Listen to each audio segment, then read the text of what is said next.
Bonsoir, mesdames et messieurs. François Trépanier en compagnie d'Alexandre Baudouin et on vous souhaite la bienvenue à la 3000e émission de ericlatour.com. Alors, on a changé de décor, on a inversé les rôles et Alex, c'est toi et moi qui allons avoir l'honneur de poser des questions à Eric, notre vedette du jour. Hey, 3000 shows. Je me demande vraiment, là, on recule en quelle année? Puis j'ai quasiment envie de partir avec ça. 3000 shows, Eric, là, t'as pas hier. Là. 2007. Wow. Mais 2007, c'est uniquement pour l'émission ericlatour.com. Parce qu'avant, de 93 à 2007, il y a eu d'autres émissions. Donc oui, c'est 3000 émissions entre 2007 et aujourd'hui, mais si on ajoute les autres, on est probablement à quelque chose comme 6 ou 7 000 émissions en 30 ans et plus. Je veux que tu nous parles un peu de ton arrivée à la télévision du Haut-Richelieu. Comment ça a commencé, cette aventure-là? T'as croisé Richard Racicot au Beethoven en mangeant des peanuts, puis il t'a demandé si ça te tentait d'animer un show? Je pense que les gens appelaient ça Saint-Jean-d'Iberville aussi à l'époque. Oui, presque, mais tu sais, non, c'était pas au Beethoven comme tel dans le cas de Richard, mais tu sais, il faut comprendre. Moi, j'ai commencé à faire de la radio ici à CHRS Radio Soleil, radio qui était devant au 929 séminaire face à l'hôpital. Puis, tu sais, j'ai commencé tout doucement à faire de la circulation, à faire des reportages et tout ça, à me traîner les pieds un peu partout dans les conférences de presse. Puis, dans ces années-là, bien, Richard et André, avec les gros équipements de l'époque, caméras, etc., eux aussi faisaient de la couverture dans les conférences de presse. Puis, tu sais, très souvent, un peu comme ça se voit même à Montréal, des fois, tu vas demander à un journaliste, hey, tu peux tenir 2 micros en même temps? Tu sais, disons que tu as juste le caméraman, tu n'as pas le journaliste. Donc, j'ai commencé à suivre, moi, les conférences de presse, puis on a commencé à se connaître puis à se croiser là, jusqu'au jour où Richard m'a demandé de dire hey, « ça te tente-tu de venir animer l'émission qui, de mémoire, s'appelait Revue de presse, qui était animée par une dame auparavant. À l'époque, le studio de la télé était sur la rue Mercier, dans un bâtiment qui a été rasé depuis. C'était dans le stationnement arrière de la bibliothèque Adélard-Berger. Puis on a commencé là, avec cette émission-là, dans ce vieux bâtiment-là. Puis par la suite, l'émission est devenue Info Richelieu. Bon, un nom un peu compliqué, INF, trait d'union, HAUT, trait d'union Richelieu. On comprend le concept. Jeu de mots. Mais connaissant C'était la les gang, belles années de Guy Richard, Mongrain à Salut Bonjour, donc on est inspirés. Ouais. C'est ça, ils étaient inspirés avec peut-être quelques... Tu sais, ils ont eu des belles soirées pour inventer des noms comme ça. Mais tu sais qu'à l'époque, quand on a démarré le concept de Info Richelieu, c'est devenu une quotidienne en direct. Ouais. On faisait des émissions en direct. Évidemment, les émissions étaient rediffusées. Puis tu sais, par la suite, évidemment, la télé était sur la rue Mercier. Après ça, on a déménagé au 215 Champlain, place du Louvre. Oui. Un autre bâtiment qui a été démoli. Visiblement, c'est dans la tendance. Puis on était là quand même plusieurs années. Puis on faisait des émissions en direct tous les midis, là, lundi, mardi, jeudi, mercredi, jeudi à midi, en rediffusion. Tu sais, des fois, on s'imposait, disons, parce que faire du direct, il y a beaucoup de contraintes, là. Puis, tu sais, à l'époque, on voulait avoir des sous-titres qui étaient un peu plus léchés, ce qui apparaît au bas de l'écran. Les super. Et je me rappelle avec André, qui est d'ailleurs sur l'une des caméras aujourd'hui, on a essayé de trouver un système pour rendre ça cute. À l'époque, on avait, tu sais, les ordinateurs Macintosh avec une poignée sur le dessus. Oui. Là, on faisait des beaux trucs, on imprimait ça, faisait un truc pour faire de la surbrillance, pour mettre ça à l'écran. On se donnait beaucoup de troubles pour arriver à donner un produit en ondes qui était quand même léché. Puis après ça, la télé a déménagé quelques années chez Berger, Son et Lumière, dans le parc industriel, avant de redéménager ici au 128 Richelieu. Puis là, on est ici. Puis tu sais, il y a eu quand même aussi, il faut se rappeler du conflit de travail chez Vidéotron au début des années 2000, lockout, où nous, ici, la télé du Haut-Richelieu, évidemment, on n'a pas produit d'émissions locales durant quand même une assez longue période. On produisait des reportages à la place. Mais bref, c'est sûr que ma contribution à la télévision du Haut-Richelieu sur plus de 30 ans, elle se résume à 7 ou 8 000 émissions, à probablement 18 ou 20 000 entrevues. Tu sais, j'ai arrêté de compter. Nous autres, on a enregistré notre 500e cette année, puis Alex. on se sentait bon, mais on est complètement ailleurs. Pour les gens, tu sais, comme nous, on travaille de près ou de loin avec les médias. Toi, c'est ton travail à temps plein. Souvent, avant d'arriver à Montréal, comme les gens aiment appeler ça, on veut faire de la télé, de la radio en région. Ce qu'il faut que les gens comprennent, c'est que nous, on est quand même chanceux parce qu'on n'a pas besoin de déménager, d'aller à l'autre bout du monde. Notre région, c'est à Saint-Jean-sur-Richelieu parce qu'on est quand même en banlieue. Donc, toi, le fait d'avoir travaillé à Saint-Jean en bas âge, ça t'a aidé d'avoir une belle carrière à Montréal après, là. Oui, c'était à une époque aussi où la route était plus longue, surtout dans les entreprises à Montréal. Beaucoup de médias syndiqués avec des listes d'ancienneté. Et c'est une autre époque, là. À cette époque-là. Je veux dire, faire sa place à Montréal, c'était tout un défi. Puis même, je me rappelle, à l'époque, Z104 appartenait à Diffusion Power, qui m'avait offert un job de journaliste télé pour TVA à Carleton. Mais tu sais, à un moment donné, je suis allé une fin de semaine à la fête du travail, justement, puis puis je devais être basé à Caraquette. Puis à un moment donné, je me suis dit, mais pourquoi s'expatrier aussi loin quand j'ai le bonheur de travailler dans une radio locale qui est à 20 minutes de Montréal? Oui, la route est plus longue, mais tu sais, moi, j'ai fait beaucoup de choses dans mes 7 premières années à la radio de Saint-Jean. Je disais tantôt la circulation. Ouais. J'ai même vendu de la publicité pas longtemps. J'ai fait les nouvelles, mais moi, rapidement, je voulais tuer le temps. C'est-à-dire que le matin, je participais à l'émission, mais de 9h à 3h l'après-midi, je trouvais ça long. Donc, j'avais un scanner, j'écoutais les fréquences de police, je couvrais les événements. Mais tu couvres des événements dans les faits divers puis qui arrêtent du monde, tu te dis, bien, le suivi de ça, c'est d'aller au palais de justice. Ils ont arrêté quelqu'un, on va aller suivre le procès. Donc, j'ai commencé à me traîner les pieds dans les palais de justice où j'ai fait des rencontres très intéressantes. Pierre Bellemare de la presse, un collègue aussi du Journal de Montréal, Benoît Johnson, Claude Poirier, Richard Desmarais, Gaétan Giroir. Bref, c'était les gens de l'époque qui couvraient les faits divers. Donc, je me suis bâti des relations.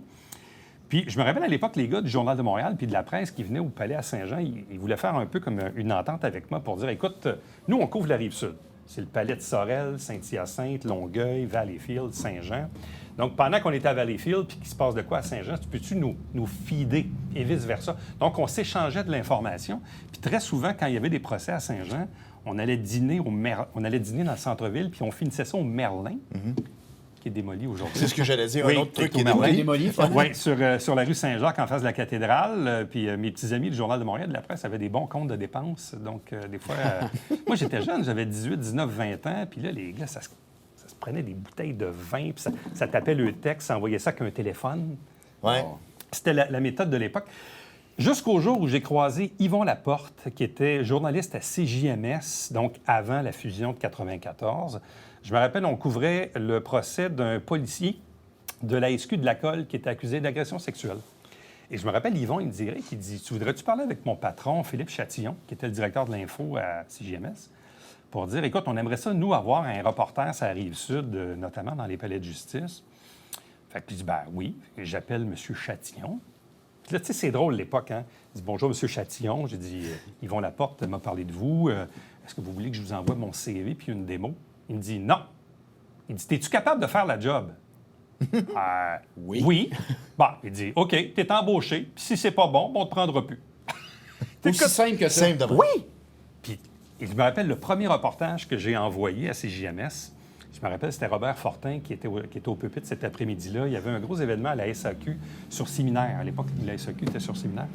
Et là, je me rappelle, je fais mon reportage, puis là, comme on dit, là, je suis comme une feuille de papier, là, je vibre un peu.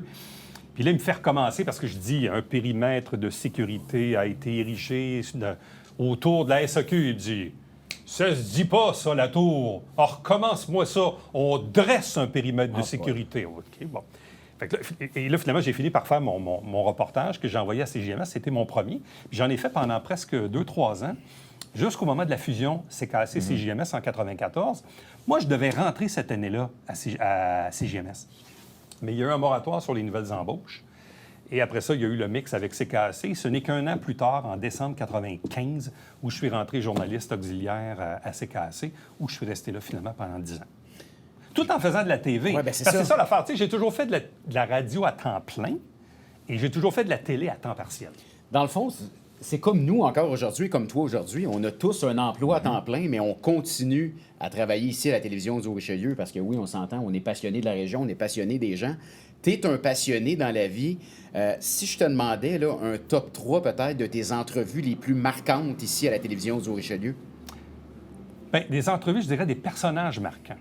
Parce qu'un qui me vient en tête très rapidement, c'est Victor Dietrich, qui est décédé aujourd'hui, qui avait un vignoble avec sa femme Christiane à Saint-Alexandre. Quelqu'un que j'ai croisé souvent dans ma vie, un monsieur que j'aimais bien.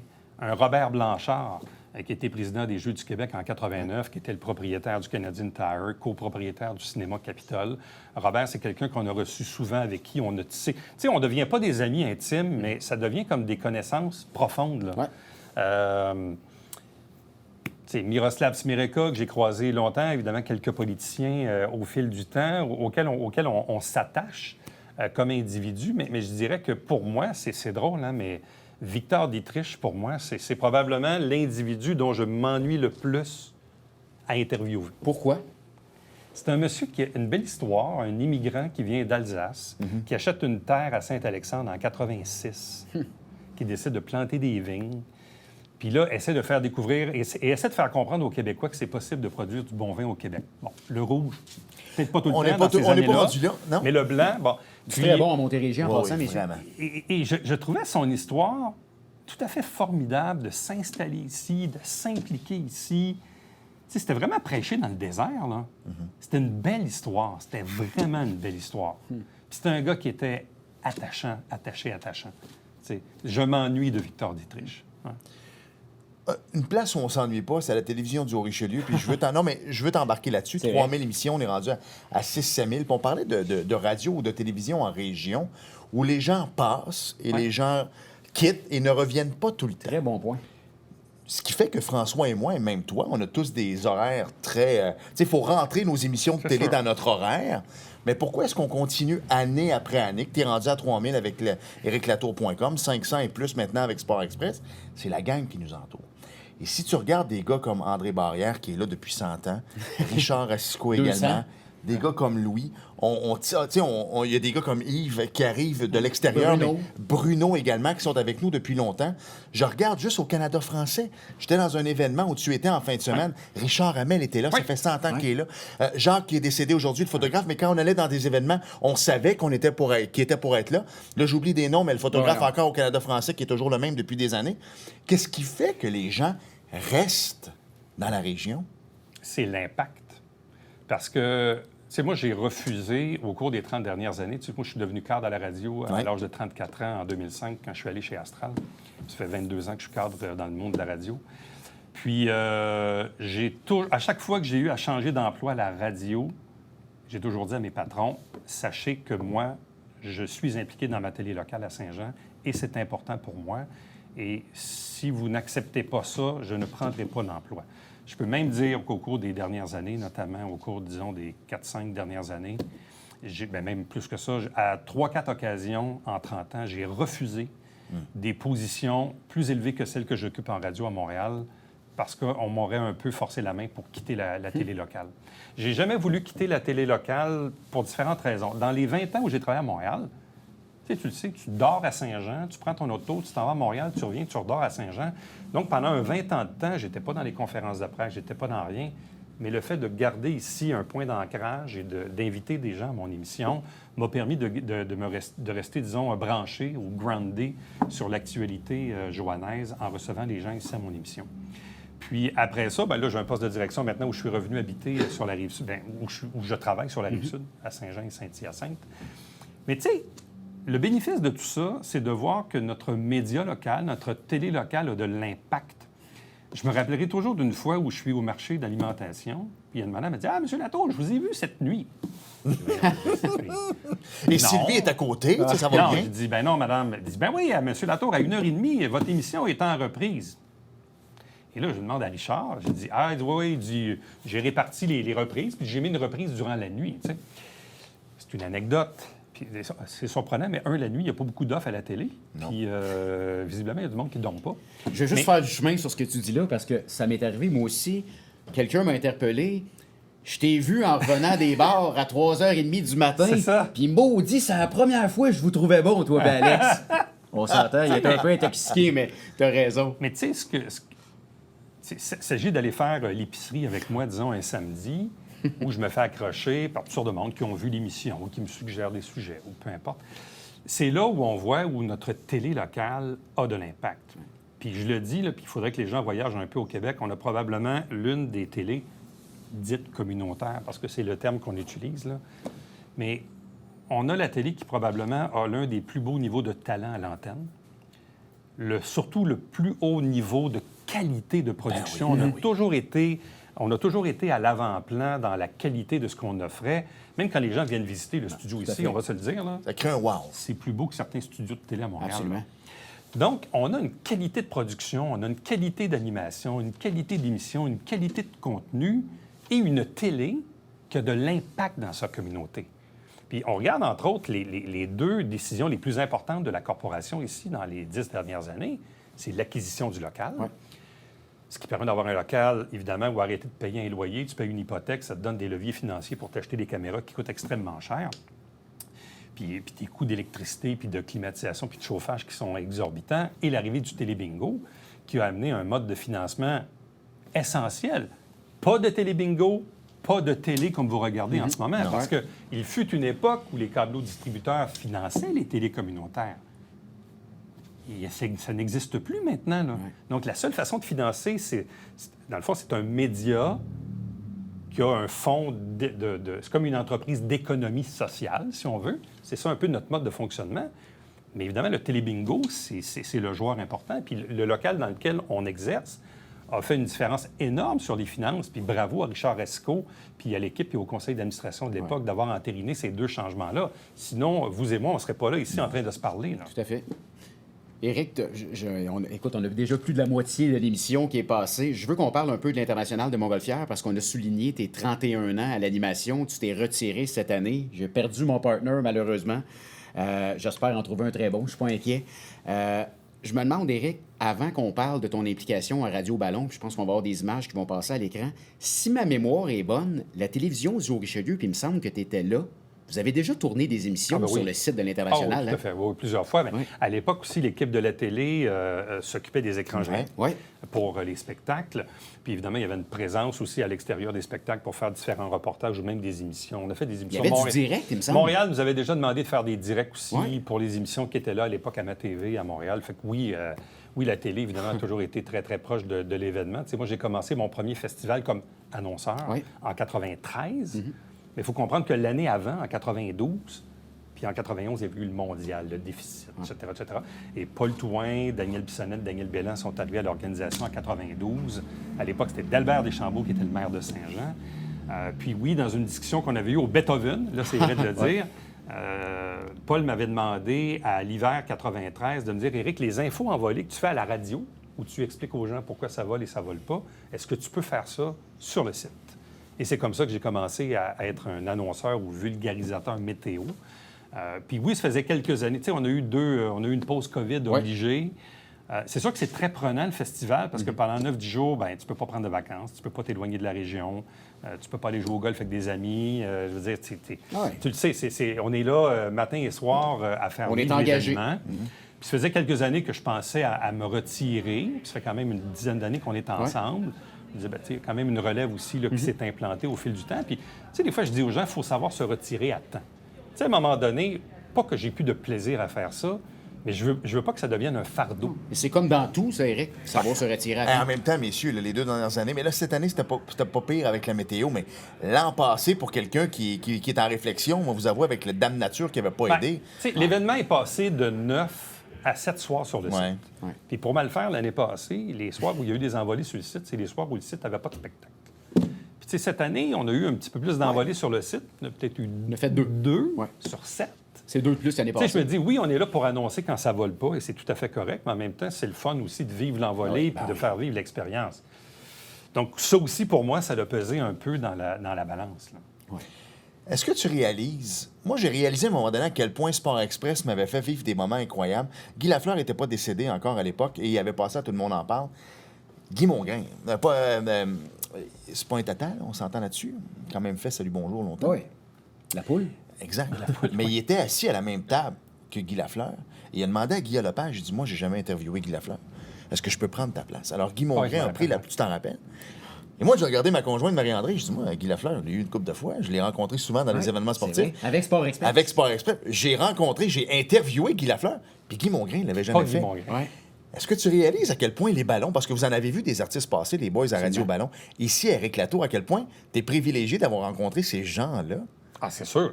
On fait des rencontres formidables au fil du temps. Tu sais, je regarde... Tu sais, en 97-18, campagne électorale, Lucien Bouchard est premier ministre du Parti québécois. Jean Charest vient d'arriver comme chef de l'opposition. Et en 98, l'autobus de Jean Charest avait débarqué au 215 Champlain. Puis là, avec tous les médias nationaux, évidemment, qui couvraient un aspirant premier ministre à venir donner une entrevue. Tu sais, même ici, il y a quelques années, on a eu Pierre-Carl Péladeau, alors qu'il était brièvement chef du Parti québécois. Puis même à l'extérieur de la télé, il y a plusieurs années, en 2017-18, la Chambre de commerce m'avait demandé d'animer un dîner où Philippe Couillard était premier ministre, en titre, à l'occasion de la campagne électorale. Et Couillard ne voulait pas livrer un discours au public, il voulait se faire interviewer. Puis la Chambre de commerce, avec Stéphane Legrand, qui était à la direction, elle a dit, ben, écoute, on a un gars dans la région qui fait ça, tu sais. Puis... Et à ma grande surprise, l'équipe de Philippe Couillard, ils m'ont appelé, puis ils m'ont dit, M. Latour, vous faites ce que vous voulez. Moi, je me suis dit, ils vont, c'est rare qu'on voit ça, ils vont mettre des bâtons dans les roues, surtout que c'est un événement contrôlé. On est en campagne électorale. Couillard s'était assis à côté de moi pendant 20 minutes. J'y ai posé toutes les questions que j'ai voulu y poser sans aucun filtre. Puis, tu sais, c'est un privilège, là. Je veux dire, j'avais le PM à côté de moi pendant 20 minutes devant 400 personnes au collège. Tu sais, fait que oui, dans notre vie, là, puis on pourrait, comme on dit, name-dropper plein de noms, plein de personnes qui ont pu passer ici, qui ont des notoriétés dites nationales, qu'on a passées en entrevue. Oui, fait que c'est sûr que notre métier nous donne ce privilège-là de rencontrer des gens. Mais tu sais, on parlait de la notoriété de la télévision Zoo-Richelieu, puis tu sais, tu as ta notoriété, nous, on l'a bâtie, je pense, on l'a aussi. C'est rare qu'on se fait dire non. Quand on invite des gens ici à la télévision Zoo-Richelieu, tu sais, souvent, il y avait le syndrome de « c'est une télévision communautaire, une télévision régionale ». Mais on dirait, une fois que les gens regardent le produit qu'on est capable de livrer à l'écran, la qualité des invités qu'on a reçus, tu dois pas t'être fait dire non souvent, là. Ça arrive, rarement, très rarement. Tu sais, en 30 ans de télé, c'est arrivé à 2 occasions où j'ai un aspirant candidat à la mairie et un conseiller municipal qui m'a refusé une entrevue.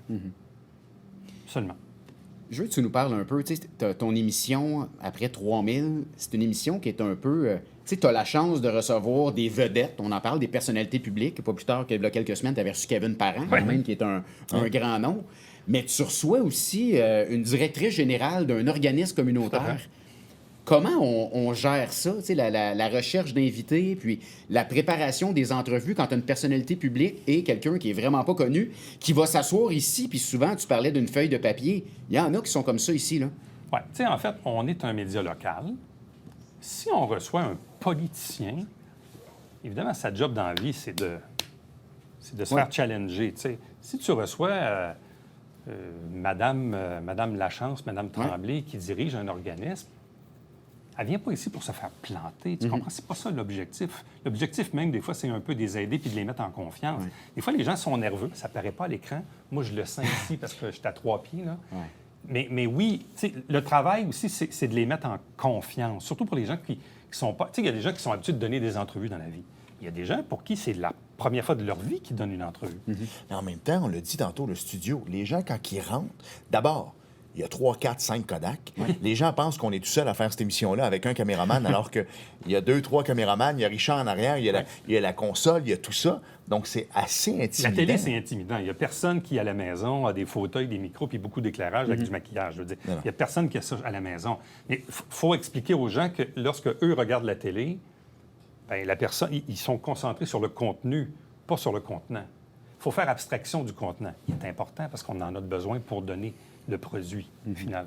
Mais en tout cas, bravo, parce que le fait d'avoir 3000 émissions, on l'a dit, tu as des verbomoteurs que tu poses une question, puis le 12 minutes est fait. Pas la forêt. Non, exact. T'en as d'autres qu'il faut que tu poses 20 questions pour avoir le 12 minutes. Effectivement. Et il y en a même d'autres, François, que c'est des politiciens qui viennent ici, puis qui disent, hors d'onde, après, qu'ils voteront même pas pour leur propre chef. C'est pas pire pareil, hein? T'as vécu ça, toi, sans nommer de nom, mais... puis il faut que tu restes quand même sérieux quand le gars te dit, hors d'onde, écoute, moi, je suis ici pour telle partie, mais je voterai même pas pour mon chef, c'est pas pire. C'est complètement fou. Oui, des fois, on a des confidences à l'extérieur des ondes, ou des fois même des confidences durant les entrevues. Ça, c'est assez fascinant. Il reste pas beaucoup de temps. Il reste 3 minutes. 3000 shows, ça passe vite. Tu as commencé le premier show sur 3000. Tu n'étais pas grand-papa. Tu es grand-papa maintenant. Ouais, depuis 2 mois. C'est fou comment le temps passe vite, Éric. Mais tu sais, moi, je vais avoir 54 ans au mois de janvier. Donc, c'est sûr qu'à un certain moment, on se pose des questions. On dit, bon, ben, tu sais, il me reste, je sais pas, moi, 10 ans à travailler, ou bon, qu'est-ce que je veux faire? Fait que oui, des fois, on se pose des questions. Puis, je le dis encore une fois, il ne faut pas que ça devienne un fardeau. Tu sais, tu comprends? Tu sais, dans les dernières années, on produit, 400 entrevues par année. Puis des entrevues là, qui vont du politique au social, au communautaire, au human, peu importe, tu sais. Puis... Et chaque sujet... Tu sais, comme des fois, les gens me disent, « Monsieur Latour, on regarde vos émissions à chaque semaine. » Puis ils me disent, des fois, on ne les regarde pas toutes, parce que ça se peut qu'il y ait un sujet qui ne t'intéresse pas toi, mais qui intéresse la personne d'à côté. Donc, on offre de la diversité dans les sujets, puis on donne une voix aux gens. Parce que dans la région, on est chanceux, on a un journal qui est fort, on a une radio qui est forte, mais c'est important d'avoir aussi le média de la télé. Parce que la télé amène un rendu que la radio et le journal ne pourra pas offrir. Ils vont mettre un visage, souvent, que la radio donne pas. Tout à fait. Puis, tu sais, nous, on est près de Montréal. Fait que c'est sûr qu'on a des TVA Radio-Canada qui sont très proches de nous, contrairement, disons, à des régions plus éloignées où il y a des télévisions privées. Mais c'est d'autant plus important sur la rive-sud de Montréal, dans une ville de 100 000 habitants, d'avoir un média fort qui est celui de la télé locale. Et tu l'as dit tantôt, va faire un pasquier avec Éric Latour. L'épicerie, ça va être long, faire l'épicerie. Tout à fait. Donc, le mythe que les gens ne regardent plus la télévision, c'est... Non, mais ils le regardent différemment. Voilà. On a des gens qui nous regardent en direct. Ouais. Mais combien de gens nous enregistrent dans leur décodeur puis nous regardent en rafale? Tout à fait. Ou plusieurs me disent, je me couche le soir, je m'installe dans le lit avec mon iPad puis je vous regarde là. Oui. C'est vrai, hein? Tu sais, la consommation de la télé a changé. Oui. Mais l'humain aura toujours besoin de s'informer, peu importe la plateforme. Éric, il reste une minute. C'est pas fini, ériclatour.com, mais qu'est-ce qu'on peut te souhaiter pour la suite? Premièrement, de la santé. Oui. La vie de famille, pour moi, est super importante.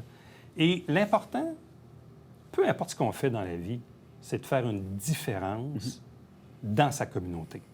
Moi, c'est ce que je trouve ce que les médias apportent. Tu sais, chacun joue son rôle, mais l'important, c'est qu'on puisse être utile à notre communauté, faire une différence, puis avoir de l'impact dans sa communauté, peu importe ce qu'on fait. Moi, c'est ce qui me drive depuis 35 ans, autant dans les jobs que j'ai pu faire à la radio à Montréal ou dans les jobs que j'ai pu faire à la télé à Montréal aussi. Bien, merci, Éric. Merci de nous avoir prêté ton décor pour te recevoir. Ouais, c'est merci très drôle. à Richard, J'ai pas de Yves, à toute feuille. l'équipe, Alex. Juste Pas de de même, téléx. tu nous drives aussi, hein, parce Ouais. qu'on regarde le show. Fait que des fois, Absolument. Frank m'appelle et dit là, il s'est passé ça à la tour. Il faut être bon. Alors, ça nous drive aussi. Mais Éric, merci. Bon succès pour Un la gros suite. merci à vous deux. Alors, on vous donne rendez-vous pour une autre émission d'Éric Latour prochainement. Et Alex, on va se plugger aussi. Sport Express revient à l'antenne également. Dans 3 semaines, Et voilà. à bientôt. Salut tout le monde.